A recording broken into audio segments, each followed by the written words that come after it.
सभी प्यारे भाई बहनों को जय मसीह की। आप सभी का लगन मिनिस्ट्री बाइबल हिंदी स्टोरी व वचन चैनल पर स्वागत है।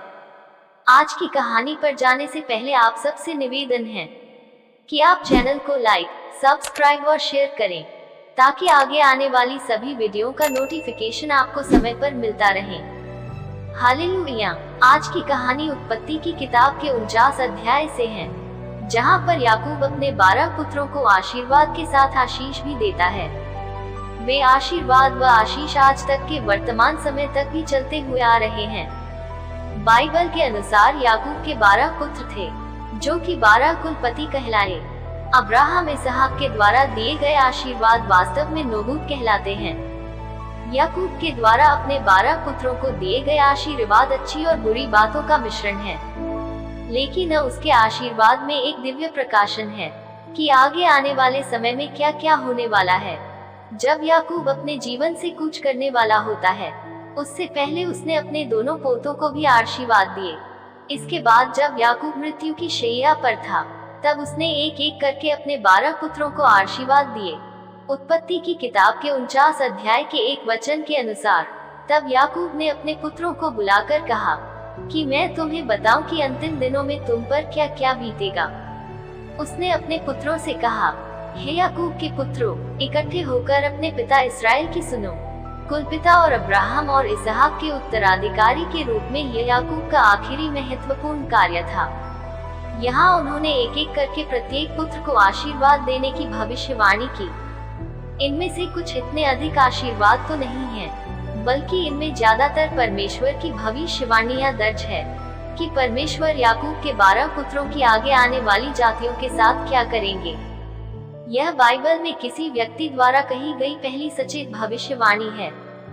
इससे पहले परमेश्वर ने कई भविष्यवाणियां की थी, जैसे कि स्त्री के वंश के द्वारा विजय का वादा किया गया, लेकिन बाइबल में ये प्रथम बार किसी पुरुष के माध्यम से पहली भविष्यवाणी थी। और दूसरी ओर यहूदी रबी बताते हैं कि जैसे ही याकूब अपने बेटों को आशीर्वाद देने वाला था, तब वह उन्हें समय के अंत के बारे में महान रहस्य को भी बताना चाहता था, लेकिन उसी पल परमेश्वर की महिमा आई और उतनी ही तेजी से चली गई, और वह महान रहस्य के ज्ञान को उन्हें नहीं बता सका। किंतु फिर भी हमें याकूब के आशीर्वाद में कुछ कुछ भविष्य की पहचान मिल जाती है। आशीर्वाद की शुरुआत में याकूब को अपने बेटों के प्रति एहसास हुआ था कि आध्यात्मिक ही उनके जीवन में पहला स्थान होना चाहिए, और जिस प्रकार से उसके अपने 12 बेटे अंत की स्थिति में थे, उन पर उसी तरह से ही आशीर्वाद लागू हुए। याकूब का पहला बेटा रूबेन था, तो उसने रूबेन से कहा, हे रूबेन, तू मेरा जेठा, मेरा बल और मेरे पौरुष का पहला फल है। प्रतिष्ठा का उत्तम भाग और शक्ति का भी उत्तम भाग तू ही है। तू जो जल की नाई उबलने वाला है, इसलिए औरों से श्रेष्ठ न ठहरेगा, क्योंकि तू अपने पिता की खाट पर चढ़ा, तब तूने उसको अशुद्ध किया, वह मेरे बिछौने पर चढ़ गया। याकूब के कहने का अर्थ था कि याकूब के परिवार में रूबेन के पास बड़े बेटे के रूप में विरासत के अधिकारों का दावा था, लेकिन रूबेन ने घमंड और अपवित्रता के माध्यम से इसे खो दिया, क्योंकि रूबेन ने अपने पिता की उपपत्नी बिल्हा के साथ कुकर्म किया, जिसका वर्णन उत्पत्ति 35 का 22 वचन में वर्णन आता है। वह पानी की तरह अस्थिर था। रूबेन की इस अस्थिरता के कारण उसका पहिलौठा होने का अधिकार बंट गया। आमतौर पर उस समय पहला बच्चा परिवार में आध्यात्मिक और सामाजिक नेता होता था। रूबेन को जो आशीर्वाद मिलना था वह एक शासक और उत्कृष्टता का था, परंतु उसका ऐसा आशीर्वाद उसको मिलने की बजाय उसके भाइयों के बीच विभाजित हो गया। इस बंटवारे में हम परमेश्वर की एक महान बुद्धि को देखते हैं। रूबेन ने गलत काम करके एक उच्च कीमत चुकाई। किसी भी चीज की तरह परमेश्वर लोगों में स्थिर चरित्र की तलाश करता है, जो उसके लोगों का नेतृत्व कर सके। इसलिए रूबेन श्रेष्ठ नहीं साबित नहीं हुआ। रूबेन की जनजाति ने कभी भी उत्कृष्ट प्रदर्शन नहीं किया। कोई भी भविष्यवक्ता या कोई न्याय या कोई राजा रूबेन के गोत्र से नहीं आया। परमेश्वर हर एक आदमी को महान अवसर देते हैं, लेकिन हमारे गलत काम उन्हें खो देते हैं और अनियंत्रित जोश से अपने आप को बहुत छोटा बना सकते हैं, जैसे रूबेन और उसके आगे वंशजों के साथ हुआ। तो रूबेन के अधारा सीखते हैं कि हम गलत कामों से दूर रहें। ताकि परमेश्वर की आशीषें हमारे अधारा हमारे वंशजों तक जा सके। हालेलुया। शिमोन और लेवी को आशीर्वाद में क्या मिला? याकूब उन दोनों के विषय कहता है, शिमोन और लेवी तो भाई भाई हैं। उनकी तलवारें उपद्रव के हथियार हैं। हे मेरे जीव, उनके मन में न पड़। हे मेरी महिमा, उनकी सभा में मत मिल, क्योंकि उन्होंने गोत्र से मनुष्यों को मार डाला और अपनी ही इच्छा पर चलकर बैलों की पूंछी काटी है। धिक्कार है उनके गोत्र को जो प्रचंड था, और उनके रोष को जो निर्दय था। मैं उन्हें याकूब में से अलग अलग और इस्राएल में तितर बितर कर दूंगा। आमीन। शिमोन और लेवी दोनों भाई हैं। दूसरे जन्मे बेटे शिमोन और तीसरे बेटे लेवी को एक ही बुरे काम के लिए समान शब्द मिले, क्योंकि उन्होंने अपनी बहन दीना के बलात्कार के प्रतिशोध में शिकेम के सभी पुरुषों का सफाया कर दिया था। याकूब की शायद ये कमजोरी थी और उनसे शिकायत भी थी। उस समय याकूब ने कुछ नहीं किया, फिर भी परमेश्वर को ये घटना याद रही, और यह इस सिद्धांत को दर्शाता है कि हमारे अतीत के पाप वापस आ सकते हैं और हमें परेशान कर सकते हैं। क्षमा किए जाने पर अभी इसके परिणाम हमें जीवन भर भुगतने पड़ सकते हैं। उनका ऐसा क्रोध उनको शापित कर गया, क्योंकि उनका क्रोध भयंकर था। शिमोन और लेवी की वास्तविक समस्या उनका क्रोध ही होना था। अपने क्रोध में उन्होंने आदमियों को मार डाला। उनका इस प्रकार का क्रोध करना पाप था, क्योंकि उनका ऐसा क्रोध उनकी स्वयं की इच्छा में था। इफिसियों 4:26 में लिखा है, क्रोध तो करो पर पाप मत करो। सूर्य अस्त होने तक तुम्हारा क्रोध न रहे। सब प्रकार की कड़वाहट और प्रकोप, क्रोध, कलह और निंदा सब बैरभाव समेत तुमसे दूर की जाए। अर्थात क्रोध करो और परंतु पाप मत करो। सभी कड़वाहट और क्रोध अपने से दूर करो। बाइबल परमेश्वर के क्रोध का और अधर्मी क्रोध का वर्णन करती है। एक धार्मिक क्रोध और अधर्मी क्रोध के बीच में अंतर होता है। तो शिमोन और लेवी ने कौन सा क्रोध किया? उनका क्रोध अधर्मी क्रोध था, जो कि परमेश्वर की नजरों में पाप था। तभी उन दोनों के विषय में अभिशाप आया और उन दोनों के विषय में लिखा गया, धिक्कार उनके कोप को जो प्रचंड था और उनके रोष को जो निर्दय था। मैं उन्हें याकूब में अलग अलग और इस्राएल में तितर बितर कर दूंगा। और ये अभिशाप सच साबित हुआ। शिमोन का गोत्र संख्यात्मक रूप से सबसे कमजोर हुआ। उसने यहूदा के साथ भूमि को साझा किया। जंगल में भटकते समय शिमोन का गोत्र छोटा हो गया। जब उनकी शुरुआत मिस्र से हुई थी, तब वह अन्यों की तुलना में 30वीं सबसे बड़ी जनजाति थी। लेकिन लगभग 35 साल बाद इजराइल की दूसरी जंगल में जो गिनती हुई थी, उसमें शिमोन जनजाति के 63% लोग नष्ट हो गए और वे सब असे छोटी जनजाति बन गए थे। याकूब की कही गई भविष्यवाणी शिमोन के लिए सच साबित हुई, परंतु लेवी के लिए ऐसा कुछ नहीं हुआ कि उस पर अभिशाप आया हो। इसका भी उत्तर बाइबल बताती है। जैसा कि निर्गमन के समय लेवी ने सोने के बछड़े वाली घटना के समय इस जाति के लोगों ने मूसा नबी से वफादारी की थी। इस कारण से लेवी के ऊपर परमेश्वर की दया रही, क्योंकि इससे पहले ये पूरे इजराइल राष्ट्र में बिखरा हुआ था। परंतु फिर भी उन्हें जमीन का कोई बड़ा हिस्सा नहीं मिला, क्योंकि जमीन उसके हिस्से में ही नहीं आई, बल्कि यहोवा ही उनका निज भाग बना। फिर भी शिमोन और लेवी दोनों तितर बितर हो गए। लेवी ने अंत में अच्छा काम किया तो लेवी को मूसा के हाथों से आशीर्वाद मिला, जो किसी भी जनजाति के सबसे बड़े आशीर्वादों में से एक था। परंतु शिमोन पर अभिशाप ठहरा ही रहा। कहने का तात्पर्य ये है कि जब हम अपने पापों से पीड़ित होते हैं, तो हमें परमेश्वर के करीब आना चाहिए और आशा करनी चाहिए कि अपनी दया के कारण उन पापों को आशीर्वाद में बदल देगा। हालेलुया। आगे याकूब ने अपने तीसरे बेटे यहूदा को इस प्रकार से आशीर्वाद दिया, हे यहूदा, तेरे भाई तेरा धन्यवाद करेंगे। तेरा हाथ तेरे शत्रुओं की गर्दन पर पड़ेगा और तेरे पिता के पुत्र तुझे दंडवत करेंगे। यहूदा सिंह का बच्चा है। हे मेरे पुत्र, तू अर करके गुफा में गया है। वह सिंहनी के समान दबकर बैठ गया। फिर कौन उसको छेड़ेगा? जब तक शीलो न आए, तब तक न तो यहूदा से राजदंड छूटेगा, न उसके वंश से व्यवस्था देने वाला अलग होगा। राज्य के लोग उसके अधीन हो जाएंगे। वह अपने जवान गदहे को दाखलता में और अपनी गधी के बच्चे को उत्तम जाति की दाखलता में बांधा करेगा। उसने अपने वस्त्र दाख मधु में और अपना पहिरावा दाखों के रस में धोया है। उसकी आंखें दाख मधु से चमकीली और उसके दांत दूध से श्वेत होंगे। हालेलुया। यहूदा को एक लंबी और अच्छी भविष्यवाणी और आशीषें प्राप्त हुई। परमेश्वर ने यहूदा को ही क्यों चुना, जबकि तो यहूदा पूरी तरह से अनुकरणीय चरित्र में नहीं था।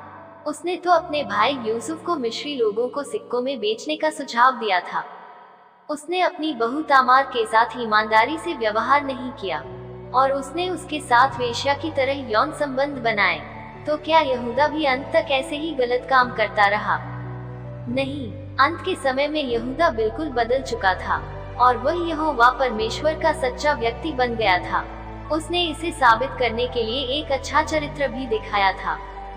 जब यूसुफ मिस्र देश का प्रधानमंत्री बना, तब यहूदा ने अपने भाई बिन्यामीन को बचाने के लिए खुद को कैद होने के लिए पेश कर दिया था। यही ही से ये यहूदा के लिए आशीर्वाद के रूप में परमेश्वर की कृपा की एक उदाहरण बना। यहूदा वह है जिसकी उसके भाई प्रशंसा करेंगे। एक शक्तिशाली तरीके से यहूदा पर भविष्यवाणी यहूदा के सबसे महान वंशज यीशु मसीह का वर्णन भी आता है। मरने वाला कुलपिता अपने ही पुत्र यहूदा के बारे में बात कर रहा था। परमेश्वर ने यहूदा के विषय में बोलते समय उसने हमारे प्रभु पर, जो यहूदा के गोत्र से उत्पन्न होना था, विशेष कृपा दृष्टि रखी। जो कुछ भी उसने यहूदा के बारे में कहा, उसका मतलब हमारे महान प्रभु यीशु मसीह के संबंध में है। उसने कहा कि तू वह है जिसकी तेरे भाई प्रशंसा करेंगे। तू सिंह के समान है, यहूदा से राजदंड नहीं छूटेगा और न ही बीच से कोई व्यवस्था देने वाला आएगा। राज्य के लोगों पर उसकी आज्ञाकारिता होगी। हालेलुया। आपने देखा कि यहूदा को अपने सारे भाइयों के बीच एक पहलौए बच्चे की तरह सारी आशीषें विरासत में मिली। उसके भाइयों के बीच इन आशीषों का मतलब था कि इस्राएल के सभी राजा यहूदा गोत्र से आएंगे और अंतिम राजा अर्थात परमेश्वर का मसीहा भी यहूदा के गोत्र से आएगा। प्रकाशित वाक्य 5:5 में यीशु को यहूदा के गोत्र का सिंह कहा गया है। शीलो के आने तक की भविष्यवाणी को पूरा होने में लगभग 640 साल लग गए, जो कि यहूदा के राजाओं के राजवंश के पहले दाऊद के शासनकाल के दौरान हुआ था। इस भविष्यवाणी को यीशु में पूरी तरह से पूरा होने में लगभग 1600 साल लग गए। यीशु को ही शीलो कहा जाता है। इस नाम का अर्थ है वह जिसका अधिकार है। यह एक उपाधि थी जिसे प्राचीन काल में मसीहा के बारे में समझा जाता था। दाऊद से लेकर हेरोदेस तक यहूदा का एक राजकुमार इस्राएल पर प्रधान था। वादा यह था कि शीलो के आने तक इस्राएल इस राजदंड को अपने पास रखेगा। ईस्वी सन 7 के दौरान इजराइल के पास सीमित अधिकार था।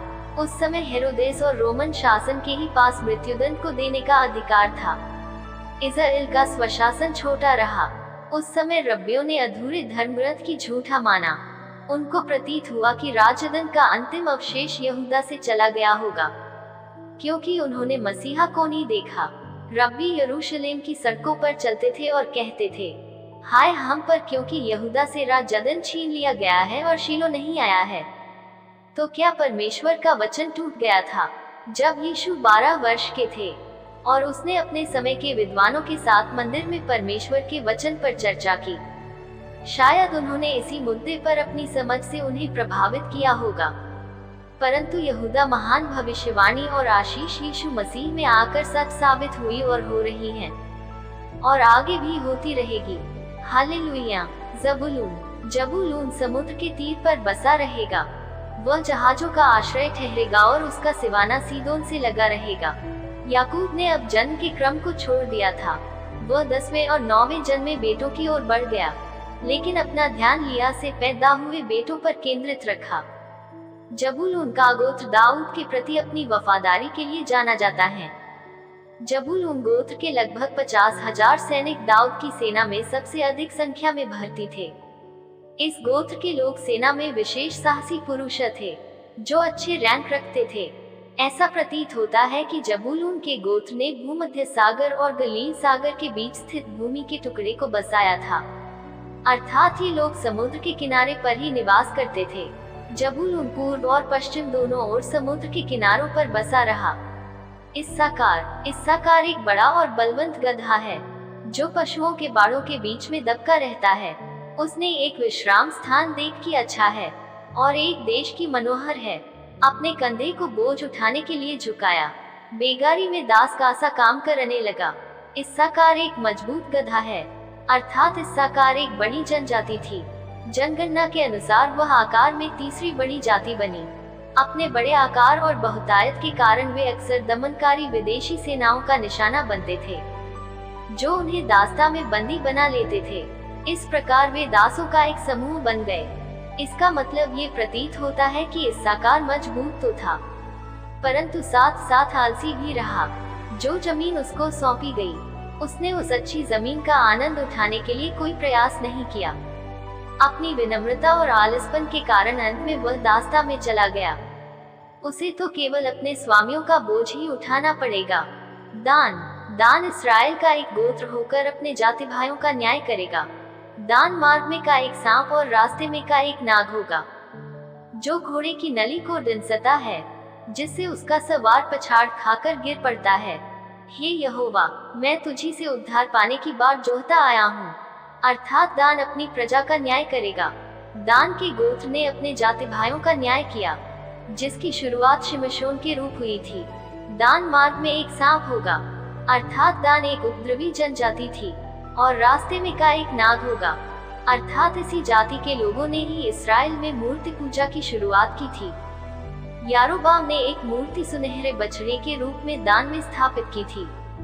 आमोस 8 का 14 वचन के अनुसार बाद में दान इस्राएल में मूर्ति पूजा का केंद्र बन गया था, परंतु याकूब दान के विषय कहता है, हे प्रभु, मैं तेरे उद्धार की प्रतीक्षा कर रहा हूँ। भविष्यवाणी के इस बिंदु पर थी, जब याकूब मृत्यु के निकट था, तब उसने परमेश्वर को उद्धार के लिए पुकारा, ताकि दान का इस मूर्ति पूजा से छुटकारा हो जाए। हालेलुया। गाद पर एक दल चढ़ाई तो करेगा, पर वह उसी दल के पिछले भाग पर छापा मारेगा, अर्थात गाद की ही जीत होगी। गाद के गोत्र ने इस्राएल के राजा दाऊद के लिए कई बेहतरीन सेवाएं प्रदान की। एक सेना उस पर चढ़ाई तो करेगी, अर्थात उसे कुचल तो देगी, परंतु आखिरकार गाद की ही जीत होगी। यिर्मयाह के दिनों में विदेशी सेनाओं ने गाद पर बहुत अत्याचार किए, फिर भी अंत में गाद की ही विजयी हुआ। ये परमेश्वर के कई लोगों पर आशीर्वाद रहा है कि लड़ाई में हारना, किंतु अंत में जीत जाना। आशेर से जो अन्न उत्पन्न होगा वह उत्तम होगा, और वह राजा के योग्य स्वादिष्ट भोजन दिया करेगा, अर्थात वह राजसी स्वादिष्ट वस्तुएं देगा। आशेर की रोटी समृद्ध होगी और वह राजसी सुखदायक वस्तुएं उत्पन्न करेगा। आशेर याकूब के सभी पुत्रों में सबसे धन्य है, क्योंकि उसके सारे भाई उससे प्रसन्न व आनंदित होंगे। व्यवस्था विवरण 33 का 24 वचन के अनुसार मूसा ने आशेर के संबंध में फिर से यह भविष्यवाणी की थी। आशेर पुत्रों के विषय में आशीष पाए, वह अपने भाइयों में प्रिय रहे और अपना पांव तेल में डुबोए, अर्थात वह शाही सुख सुविधाएं प्राप्त करेगा। और अंत में कब्जा की गई भूमि से न केवल आशेर की सारी आवश्यकताएं पूरी हुई, बल्कि उसको सुख और विलासिता भी प्राप्त हुई। हालेलुया। नप्ताली एक छूटी हुई हरिणी है, वह सुंदर बातें बोलता है, अर्थात नप्ताली खुला छोड़ा हुआ हिरन है। वह अच्छी बातें सुनाता और अच्छे शब्दों का प्रयोग करता है। नप्ताली की भूमि गलील सागर के पास प्रमुख भाग में थी, वह क्षेत्र जहां यीशु ने अपनी अधिकांश शिक्षा और सेवकाई की थी। मत्ती 4 का 12 से 16 वचन के अनुसार जब यीशु ने सुना कि यूहन्ना को बंदी गृह में डाला गया है, तो वह गलील को चला गया, और वह नासरत को छोड़कर कफरनहूम में जो समुद्र के किनारे जबूलून और नप्ताली के देश में है आकर रहने लगा, कि जो वचन यशायाह भविष्यद्वक्ता के द्वारा कहा गया था वह पूरा हो कि जबूलून और नप्ताली के देश यर्दन के पार समुद्र के मार्ग पर अन्य जातियों का गलील। जो लोग अंधकार में बैठे थे उन्होंने बड़ी ज्योति देखी, और जो मृत्यु के क्षेत्र में और छाया में बैठे थे उन पर प्रकाश चमका। नप्ताली सुंदर शब्दों का उपयोग करता था, इस कारण से भी यीशु का बहुत सारा कार्य नप्ताली के क्षेत्र में हुआ, इसलिए नप्ताली के बारे में ये ठीक ही कहा गया। यूसुफ बलवंत लता की एक शाखा है, वह सोते के पास लगी हुई फलवंत लता की एक शाखा है, उसकी डालियां भीत पर से चढ़कर फैल जाती है। धनुर्धारियों ने उसको खेदित किया और उस पर तीर मारे और उसके पीछे पड़े हैं, पर उसका धनुष दृढ़ रहा और उसकी बाह और हाथ याकूब के उसी शक्तिमान परमेश्वर के हाथों के द्वारा फुर्तीले हुए, जिसके पास से वह चरवाहा आएगा जो इस्राएल का पत्थर भी ठहरेगा। ये तेरे पिता के उस ईश्वर का काम है जो तेरी सहायता करेगा, उस सर्वशक्तिमान को जो तुझे ऊपर से आकाश में की आशीषें और नीचे से गहरे जल की आशीषें और स्तनों और गर्भ की आशीषें देगा। तेरे पिता के आशीर्वाद मेरे पितरों के आशीर्वाद से अधिक बढ़ गए हैं और सनातन पहाड़ियों की मनचाही वस्तुओं की नाई बने रहेंगे। वे यूसुफ के सिर पर जो अपने भाइयों में से न्यारा हुआ, उसके सिर के मुकुट पर फूल फलेंगे। याकूब ने अपने आशीर्वाद में पुत्र यूसुफ के विषय एक अच्छी भविष्यवाणी की और वह अपने भाइयों में न्यारा किया गया। वचन के अनुसार यूसुफ एक फलदार शाखा है, अर्थात इसमें यूसुफ के जीवन का वर्णन मिलता है और यह आशीर्वाद उसके वंशजों और व्यक्तिगत दोनों के लिए था। एक अर्थ में यूसुफ की जनजातियां पहले से ही धन्य थीं। जब उसके दोनों पुत्रों को उत्पत्ति 48 में याकूब से आशीर्वाद प्राप्त हुआ था, यूसुफ को कुएं के पास एक फलदार टहनी के रूप दर्शाया गया, जो कि उसके परमेश्वर के साथ उसके गहरे और वास्तविक रिश्ते को दर्शाता है। यूसुफ के चरित्र को हम सब अच्छी तरह से जानते हैं कि कैसे वह पोतीफर की पत्नी के पास से भाग गया था। उसके भागने का मुख्य कारण ये था कि वह परमेश्वर के साथ स्पष्ट और निरंतर संगति में था, इसलिए परमेश्वर ने उसे बहुत सारे आशीर्वाद दिए। वह परमेश्वर के लिए जीवित रहा और परमेश्वर का सेवक बना रहा। परमेश्वर भी उसके साथ रहता था। धनुर्धारियों ने उसको लिए बहुत दुख दिए, अर्थात लोगों और उसके भाइयों द्वारा उससे नफरत की गई थी। फिर भी वह एक फलदार शाखा की तरह बना रहा।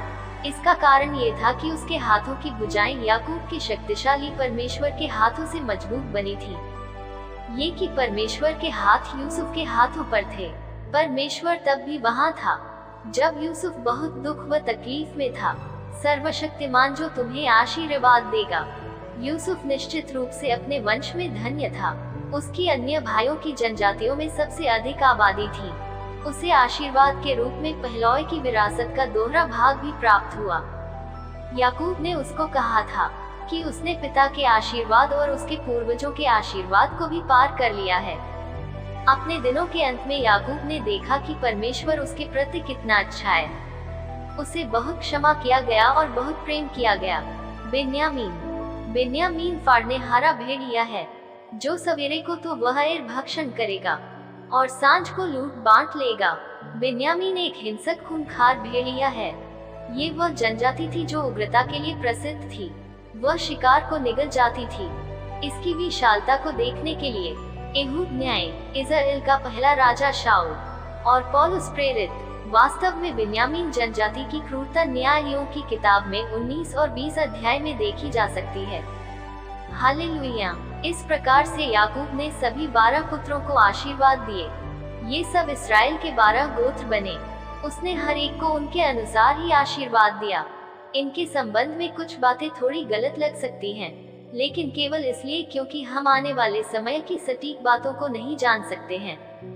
याकूब के 12 पुत्रों के अपने अपने आशीर्वाद के अनुसार उनकी अपनी बुलाहट तय हुई। तब उसने ये कहकर उनको आज्ञा दी कि मैं अपने लोगों के साथ मिलने पर हूँ, इसलिए मुझे हित्ती एप्रोन की भूमि वाली गुफा में मेरे बाप दादों के साथ मिट्टी देना, अर्थात उसी गुफा में जो कनान देश में ममरे के सामने वाली मकपेला की भूमि में है। उस भूमि को तो अब्राहम ने हित्ती एप्रोन के हाथ से इसी निमित्त मोल लिया था कि वह कब्रिस्तान के लिए उसकी निज भूमि हो। वहाँ अब्राहम और उसकी पत्नी सारा को मिट्टी दी गई और वहीं इसहाक और उसकी पत्नी रिबका को भी मिट्टी दी गई और वहीं मैंने लिया को भी मिट्टी दी। वह भूमि और उसमें की गुफा हित्तियों के हाथ से मोल ली गई। यह आज्ञा जब याकूब अपने पुत्रों को दे चुका, तब अपने पांव खाट पर समेत प्राण छोड़े और अपने लोगों में जा मिला। याकूब ने भी अपनी अंतिम सांस ली। इससे अब्राहम, इसहाक महान कुलपतियों की तरह ही याकूब का भी अंतिम जीवन समाप्त हो गया। फिर भी परमेश्वर का कार्य और योजना समाप्त नहीं हुई। यह मनुष्यों और आने वाली पीढ़ियों तक जारी रहा।